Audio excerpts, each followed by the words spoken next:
So 2 సార్లు కాటా శ్రీనివాస్ గౌడ్ నా చేతిలో ఓడిపోయిండు. అయినా ప్రజలు చీకొట్టినా గూడా బుద్ధి రావట్లేదు. మార్చుకోవాలి ఈ పద్ధతి అని చెప్పి వార్నింగ్ ఇస్తున్నాడు మీకు. ప్రజలు కొట్టిర్రా ఏం కొట్టిర్రా అనేది నీ అంతరాత్మకు తెలుసు, ప్రజలందరికీ కూడా తెలుసు. ఈరోజు నువ్వంతా కూడా నువ్వు ఓరసలు నువ్వు గవర్నమెంట్ సాటి బిడ్డవి నువ్వు. ఎక్కడ గవర్నమెంట్ ఉంటే అక్కడ టక్కున వాలిపోతావు.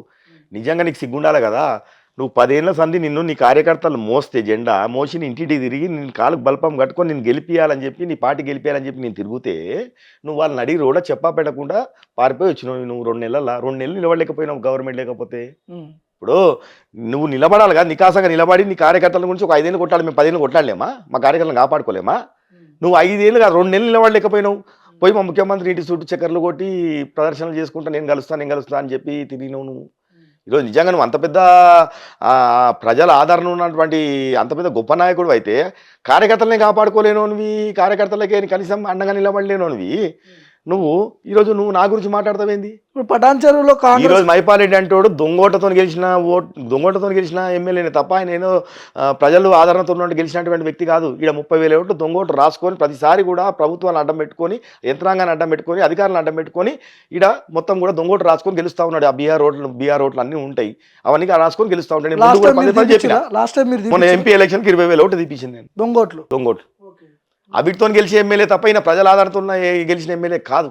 నేను పదే కూడా చెప్తా ఉన్నా, నిజంగా చెప్తా ఉన్నా. ఆ రోజు నిజంగా నా అధిష్టానం కొన్ని ఈక్వేషన్ల వల్ల కొన్ని ఇబ్బందులు అయిపోయి లాస్ట్ నామినేషన్ డే వరకు కూడా నాకు బీఫామ్ రాకపోవడం ఈరోజు నువ్వు మళ్ళీ బతికి బట్టగట్టినావని చెప్తా ఉన్నా నేను. లేకపోతే నిజంగా నా అధిష్టానం నాకు స్వయంగా నాకు టికెట్ ఈరోజు వచ్చింటే నేను 20,000 30,000 మెజార్టీతో నేను ఇంట్లో కూర్చోబెడుతుంటే ఈరోజు. పటాన్ చెరువు నియోజకవర్గంలో కాంగ్రెస్ క్యాడర్ మొత్తం కాటా శ్రీనివాస్ గౌడ్ వైపు ఉందా, మైపాల్ రెడ్డి వైపు ఉందా? కాటా శ్రీనివాస్ గౌడ్ వైపే ఉంటుంది. నికాసమైన కార్యకర్త కాటా శ్రీనివాస్ గౌడ్. నేనే చెప్తున్నా కదా, పటాన్ చెరువులో ఏ కాంగ్రెస్ పార్టీ కార్యకర్త ఎక్కడ మంచి చేసినా చెడ్డ చేసినా కాటా శ్రీనివాస్ గౌడే బాధ్యత. ఎమ్మెల్యే ఆయనే కదా. ఎమ్మెల్యే ఆయన అయితే 60 వచ్చిన ఎమ్మెల్యే మాకేం సంబంధము? 10 ఏళ్ల సంది ఆయన మీదే కదా కొట్లాడిన కార్యకర్తలు. ఆయన దాడులకే కదా ఎదుర్కొని నిలబడరు కార్యకర్తలు. ఎవరు యాక్సెప్ట్ చేయట్లేదు. ఎవరు యాక్సెప్ట్ చేస్తారు? నేను చూడలేదా? 1000 మంది రోడ్డు మీదకి ఎక్కి కార్యకర్తలు అందరూ కూడా ఈ మైపాల్ రెడ్డి మొత్తం అంచి వేస్తున్నాడు అని చెప్తారు కదా కార్యకర్తలు. 1000 మంది కార్యకర్తలు అయితే రోడ్డు మీదకి రారు కదా. ఒకరో చెప్తే ఎక్కిస్తే ఒకరో ఇద్దరు వస్తుండొచ్చేమో కానీ ఆవేదన చెందితే అందరేం రారు కదా. అన్ని మండలాలలో, అన్ని మున్సిపాలిటీలలో, అన్ని డిహెచ్ఎంపీ డివిజన్లలో అదే పరిస్థితి కదా నీది. నిన్న కూడా అంత అహంకారంగా నువ్వు మాట్లాడుతూ ఉన్నావు. కార్యకర్తలు ఫోటో పెడితే కూడా నా ఇష్టంలో పెట్టుకుంటా, లేకపోతే లేదంట ముఖ్యమంత్రి ఫోటో నువ్వు పెట్టి తీరాల్సిందని చెప్తున్నా నేను. పెట్టకపోతే మళ్ళీ వచ్చి పెడతామని కూడా చెప్తున్నాను నేను మా ముఖ్యమంత్రి ఫోటో. ఓకే, కానీ ఒక నియోజకవర్గ ఎమ్మెల్యే అంటే నియోజకవర్గంలో ఎమ్మెల్యేదే పై చేయి ఉంటుంది ఎక్కడైనా, కానీ ఇక్కడ డిఫరెంట్గా ఉంది. ఎమ్మెల్యేని ఎదుర్కొనేంత దమ్ము కాటా శ్రీనివాస్ గౌడ్కి ఎక్కడి నుంచి వచ్చింది? వెనకాల ఎవరైనా ఉన్నారా బ్యాక్గ్రౌండ్ ఉండాల్సిన ఏముంది? నికాసమైన కార్యకర్త, నిజాయితీ గల కార్యకర్త, ఆ ధైర్యమే నిజాయితీ. ఆయన లెక్క నేను దొమ్మరి తిరుగుకుంటా ఎక్కడ అధికారం ఉంటే అక్కడ పోయటం కాదు. నేను నికాసంగా నిలబడ్డా. నేను బాధలు వచ్చినాయి, కష్టాలు వచ్చినాయి, పార్టీ జెండా మోయడానికి భయపడి రోజులలో నిలబడి మోసినాయి. ఈయన భయపడలే, ఈయన బెదిరింపులకు భయపడలే, ఈయన పోలీసు వాళ్ళు పెట్టుకొని కేసులు పెడితే భయపడలే. నా కార్యకర్తల్ని కడుపులో పెట్టుకొని కాపాడుకుంటూ నేను ఈరోజు ప్రభుత్వం వచ్చేదాకా వచ్చినాం. మేము ఈరోజు కాంగ్రెస్ కార్యకర్తల మోసి జెండా. ఈయన ఈరోజు వచ్చి ఈయన భయపెడిపిస్తాను, ఈయన అదిరిపిస్తాను, ఈయన కేసులు పెడుతున్నాం, భయపడతామా? మార్చుకో పద్ధతి అంటున్నాం. ఐజీతో మాట్లాడినా, ఎస్పీతో మాట్లాడినా, పెద్ద మనిషి తరా మార్చుకో అంటున్నా. అట్లా వ్యవహరించు అని చెప్తున్నా నీకు. ఇంకా ఇప్పటికైనా మార్చుకో, కండ వేసుకో, ముఖ్యమంత్రి గారు ఫోటో పెట్టుకో, కాంగ్రెస్ పార్టీ కార్యకర్తలని వెంటేసుకొని తిరుగు, మంచి చెడు ఏదున్నా వాళ్ళతో మాట్లాడు. నీ ఇష్టానుసారంగా పోకడలో కోతా అంటే కుదరదని చెప్తా ఉన్నా నేను. కాంగ్రెస్ పార్టీ అఫీషియల్ గా కండవా వేసుకున్నట్టు ఎక్కడ కనిపించట్లేదు మైపాల్ రెడ్డి. అంటే అయితే ఆయన అడగాలి, నువ్వు వేసుకున్నావా వేసుకోలేవా, నువ్వు ఏ పార్టీలో నాకే తెలియదు. ఎందుకంటే తాను కలిసినప్పుడు నాకు తెలియదు, నాకు ఇప్పుడు కూడా ఆయన కలిసింది తెలియదు, ఆయన వేసుకుంది తెలియదు, ఆయన తెలియదు. ఆయనే ఒక క్లారిటీగా లేడు. ఆయన ఏ పార్టీలో ఆయనే చెప్పాలి. ఒకసారి దేవుని కాండ మాట్లాడు, ఒకసారి ఏమో నాకు వేసింది అంటాడు, ఒకసారి ఏ లేదంటాడు, నా ఇష్టం అంటాడు. ఎవరు చెప్పాలి ఆయనకి? ఇప్పుడు ఇన్ఛార్జ్గా మీరున్నారు, కాంగ్రెస్ పార్టీ నుంచి ఇన్ఛార్జ్గా మీరున్నారు, ఆయన ఎమ్మెల్యేగా ఉన్నాడు. అధికారిక కార్యక్రమాల్లో మీకు ఇన్విటేషన్ వస్తుందా మైపాల్ రెడ్డి నుంచి? అదే కదా, నాకు ఇంతవరకు ఏ ఇన్విటేషన్ రాకపోవడము, కార్యకర్తలకి, మండల ప్రెసిడెంట్లకి, అక్కడ స్థానికంగా ఎక్కడ పోయినా కానీ, ఏ ఇనాగ్రేషన్లు ఉన్నా కానీ, ఏ అభివృద్ధి కార్యక్రమంలో ఎవరు చెప్తలేనే కదా బాధ. ఇదంతా బద్ధ శత్రువు లాగానే ఉన్నారు ఇద్దరు. 10 ఏళ్ళు కొట్లాడినా అదే కొనసాగిస్తున్నాడు కదా ఆయన. ఇప్పుడు నేను ఆయన పార్టీలోకి పోలే, ఆయన నా పార్టీలోకి వచ్చిండు కదా. ఆయన మార్చుకోవాలి కదా, ఆయన కలుపుకపోవాలి కదా. ఆయన కలుపుకపోయే ఆలోచనే లేదు ఆయనకి. ఓకే, నా బాధ ఏది, నా అధిష్టానం కూడా నేను విజ్ఞప్తి చేసేది అదే. అరే పార్టీ మొత్తం ఖరాబ్ చేస్తున్నాడు, ఈయన పార్టీ మొత్తం ఖతం చేస్తున్నాడు, ఈయన టీఆర్ఎస్ వాళ్ళని పెట్టుకుంటున్నాడు, ఈరోజు మొత్తం ఖతం పట్టించేస్తున్నాడు, పార్టీని ఈయన కార్యకర్తలు అంచివేస్తున్నాడు. గతంలో ఏ మాదిరిగా అయితే 10 ఏళ్ళు వీళ్ళ మీద అరాజకాలు దౌర్జన్యాలు చేపించిండో అదే కొనసాగిస్తున్నాడు తప్ప ఎక్కడ కూడా కాంగ్రెస్ పార్టీ కేడర్ని కాపాడే పరిస్థితి లేదని చెప్తా ఉన్నాను. ఓకే.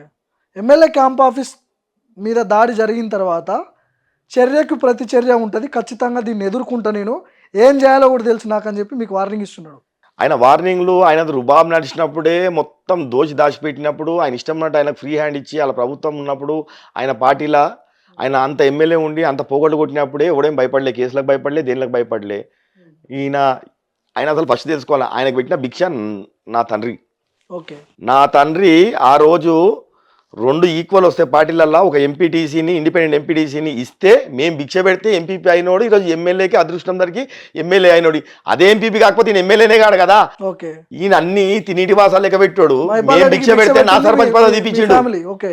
మా ఫ్యామిలీతో ఈరోజు ఈ స్థాయిలో ఉన్నావు నువ్వు, చెప్పమని చెప్పి మైకి పెట్టి అడుగురి. నా తండ్రి భిక్ష పెడితే నువ్వు ఈరోజు ఎంపీపీ అయినావు.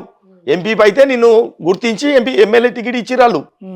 అదే లేకపోతే నువ్వు ఆడిని పొడంచేరలా ఆ గల్లె పొట్టి తిరిగేటోనివి. భిక్ష పెట్టినోనికి అన్నం పెట్టిన సున్నం పెడతావు నువ్వు, నా పదవి తీసేస్తావు నువ్వు. నీ అధికారాన్ని అడ్డం పెట్టుకొని ఆ రోజు సర్పంచ్ పదవిని పార్టీలకు రమ్మంటే రాకపోతే రాహుల్ గాంధీ వస్తే పెద్ద ఈరోజు ఆ రోజు పెద్ద ర్యాలీ పెడితే తెల్లారని తీసి పడేసిరు, సస్పెండ్ చేసిరు. కానీ నా పార్టీకి త్యాగం చేసిన, కానీ పార్టీ చేయడం వదలలే నేను. కాంగ్రెస్ పార్టీతో 20 ఏళ్ళతో కాంగ్రెస్ పార్టీలో ఉన్నా నా తండ్రి నుంచి. కానీ ఎందుకు బద్ధశత్రులాగా ఎందుకు తయారు? ఎక్కడ చేయడింది మీ ఇద్దరికి? ఆయన పార్టీలు మారిండు, ఆయన వేరే పార్టీ, నేను వేరే పార్టీ కదా. ఇప్పుడు ఆయన వేరే పార్టీ, నేను వేరే పార్టీ. ప్రత్యర్థులు ఆయనకు నాకు సోపతేంది, ఇంకా ఆయన నాకు సోపతేంది. ఆయన చేసిన అరాజకాలు, ఆయన దౌర్జన్యాలు, ఇక్కడ ప్రజలను రక్తం పీడిస్తున్నటువంటి అన్ని సంఘటనలు కూడా తను ప్రజలందరూ నా దగ్గరకు వచ్చి చెప్పినప్పుడు దాని మీద నేను పోరాడుతూనే ఉన్నా కదా. రాజకీయంగానే గొడవలా లేకపోతే వ్యక్తిగతంగా ఏమన్నా ఉన్నాయా మీ? నాకేమి ఏం పొలాల పంచాయతా, ఇదేమన్నా పొలాల పంచాయతా? నీకు నాకేం పంచాయతీ? నీకు బతుకు లేనప్పుడు బతుకు పెట్టింది ఈ కుటుంబం, బతుకు పెట్టింది ఇల్లు. నువ్వు ఈరోజు ఇష్టానుసారంగా నాకు పవర్ వచ్చేసింది కదా, నేను తినింటి వాసాలు లెక్క పెడతా, అన్నం పెట్టడం సున్నం పెడతా అంటే నీ విజ్ఞప్తి, నీ సంస్కారం అది. ఓకే. నేను నా స్టాండ్ తప్పలే. నేను ఆ రోజు అట్లనే ఉన్నా, ఈ రోజు అట్లనే ఉన్నా, ఇప్పుడు అట్లనే ఉన్నా. నీ లెక్క నేను ఒడదొడుగులు వస్తే పారిపోయేటోని కాదు. కార్యకర్తలను అంటి పెట్టుకొని ఉన్నా, కాపాడుకుంటున్నా, మంచికి చేయడానికి నేను ఉన్నా అని చెప్పి తిరిగినా. నీ దౌర్జన్యాలను ఎదుర్కొని నువ్వు ఈరోజు వచ్చి అది పెట్టి బెదిరిపెట్టి నేను కేసులు పెట్టిపిస్తా, అది పెట్టిపిస్తా, ఇది పెట్టిపిస్తా, భయపడతామా? చూసుకుందాం, దానికి కూడా ఏమున్నది. కానీ ఎందుకు మైపాల్ రెడ్డి ఇంత చేస్తున్నప్పటికి కూడా అధిష్టానం ఎందుకు యాక్షన్ తీసుకోవట్లేదని మీరు అనుకుంటున్నారు? తీసుకుంటుంది, ఎందుకు తీసుకోవాలి? అంటే ఎమ్మెల్యే జాయిన్ అయ్యిండు, మెజార్టీ తక్కువ ఉంది, పార్టీలో కాపాడుకోవాలనే ఉద్దేశంతో మైపాల్ రెడ్డిని ఏమనట్లేదు అనుకో. ఇప్పుడు ఆ రోజు ఈ బీఆర్ఎస్ వాళ్ళే మొదలుపెట్టిన పంచాయతీ ఇది. వచ్చిన 4 రోజుల నుంచి ఇది ఉండదు, ఈ ప్రభుత్వం ఉండదు, ఇది పడిపోతుంది, ఇది ఉండదు అని చెప్పి రెచ్చగొడితే కొన్ని ఈక్వేషన్స్ వల్ల ఈయన మొత్తం కేసులు తప్పించుకోవాలని చెప్పో, ఇది తప్పించుకోవాలని చెప్పో, ఏం ఆలోచనలతోనో ఆయన బతకడానికి, కేవలం ఇది ఏదో పార్టీ మీద ప్రేమ కాదు, ఇంకోటి కాదు, ఆయన బతకడానికి ఆయన వచ్చి కాంగ్రెస్ పార్టీలో ముఖ్యమంత్రి చుట్టూ తిరిగి ప్రదర్శనలు చేసి మా ముఖ్యమంత్రి గారు నేను జాయిన్ అవుతా అని చెప్పి జాయిన్ అయినాడు. ఇప్పుడు ఒరిజినల్ కాంగ్రెస్ కార్యకర్తలు మీలాంటి ఒరిజినల్గా పోరాటం చేసే వాళ్ళకి ఇబ్బందికరంగా మారింది కదా. మారిండు, అదే కదా మా అధిష్టానం కూడా. ఇప్పుడు అదే చెప్తా ఉన్నాం కదా, ఈయన పద్ధతి, ఈయన తీరు చూడండి మనం చెప్తా ఉన్నాం కదా. ఇప్పుడు ఆయన కూడా స్పష్టంగా నేను ఆయన మీడియానే డైరెక్ట్ మాట్లాడుతున్నాడు కదా. ఆయన అంత రుబాబుగా నా ఇష్టం కూడా పెట్టుకుంటా, లేకపోతే లేదు, పాతం పెట్టుకుంటా ఉంటుంది, అంత బల్బు మాటలు అంత మాట్లాడుతున్నప్పుడు మా అధిష్టానం కూడా చూస్తుంది కదా అని.